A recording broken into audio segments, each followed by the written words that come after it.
Year of the Snake niyon. Bantayan niyo jowa niyo at baka makagat yan ng iba. Tunay na nakakasira sa pagmamahalan kapag ang isa sa inyo ay nagawang magloko at magkaroon ng iba. Bakit nga ba may mga taong nagagawang tumingin pa sa iba kahit meron na silang karelasyon? 3 bilyon ang tao sa mundo. May asawa pa talaga ang gusto mo. Pag ex na, ex na. Huwag mo na alalahanin. Nasa tamang aso na yun. Kung ang kamatis pampaginis ng kutis at ang kalabasa pampalinaw ng mata, ang alak naman pampaganda ng asawa? Kapag babae na ang umayaw, mas masakit. Alam mo ba kung bakit? Kasi nagtiis-tiis muna yan bago ka iwan. Umiyak muna yan bago ka bitawan. Napapagod muna yan bago tanggapin lahat-lahat.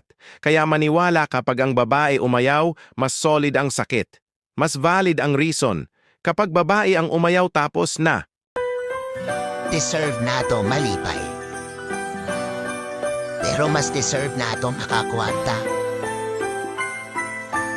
Para mas malipay yan pa.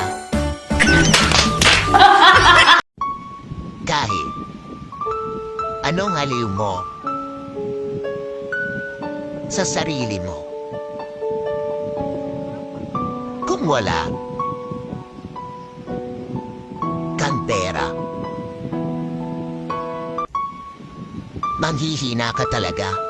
Pumunta ako sa isang manghuhula para sana magpahula. Nang kumatok ako sa pinto, sabi niya, sino yan?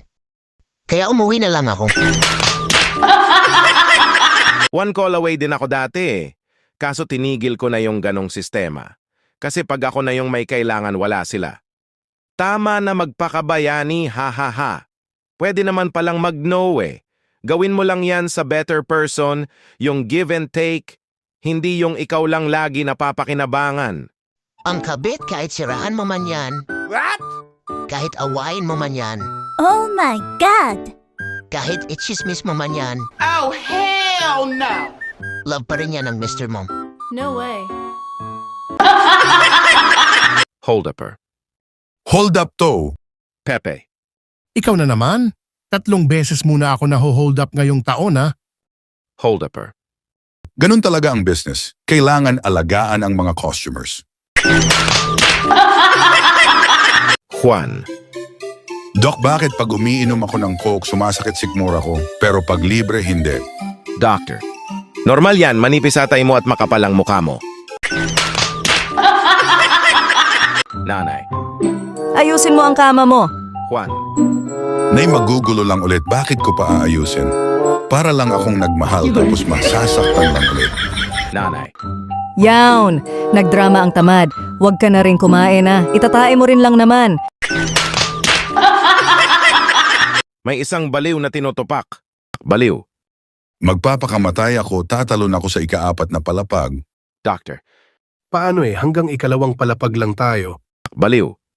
Pwes, tatalon ako sa ikalawang palapag ng 2 beses. Dili rason ang kapobrehon, aron lang magbaton ka og kalipay. Mintras ang lawas, naay kusog.